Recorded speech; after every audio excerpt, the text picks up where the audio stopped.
हिन साल जो टियों महीनो कहिड़नि टिनि सितारनि लाइ आणींदो मुश्किलातूं।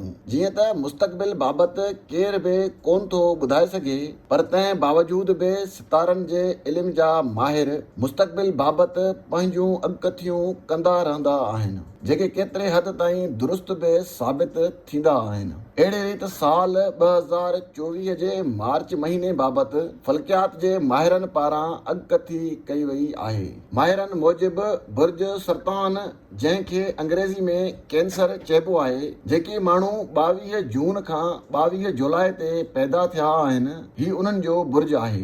उन सितारे वारनि माण्हुनि लाइ मार्च महीनो सुठो साबित न थियण जी अॻकथी कई वई आहे। बुर्ज सरतान वारनि माण्हुनि खे घुर्जे त मार्च महीने में एहतियात खां कम वठनि ऐं जेके कम न थियण जहिड़ा हुजनि उन्हनि कमनि में हथ न विझनि। जॾहिं त माहिरनि जे अॻकथीअ मूजिबि बुर्ज असद, जंहिंखे अंग्रेज़ी में लियो यानी शींहं कोठबो आहे, जेके माण्हू 23 जुलाई खां 23 अगस्त ते पैदा थिया आहिनि, उन्हनि जो बुर्ज असद आहे, जेको हिन वक़्त शनि जे वर चढ़ियल आहे। बुर्ज असद वारनि माण्हुनि लाइ बि मार्च महीनो ॾुखियो ॿुधायो पियो वञे। मार्च में संदन मुस्तक़बिल बाबति सितारो गर्दिश में आहे, जॾहिं त पैसे बाबति बुर्ज असद खे को लोॾो नाहे, पर सिहत जे हवाले सां उन्हनि माण्हुनि खे एहतियात करणु घुर्जे। बुर्ज कौस बाबति बि फल्कियात जे माहिरनि आगाह कंदे चयो आहे त 23 नवंबर खां 22 डिसंबर वारनि ॾींहनि में पैदा थींदड़ माण्हुनि खे बि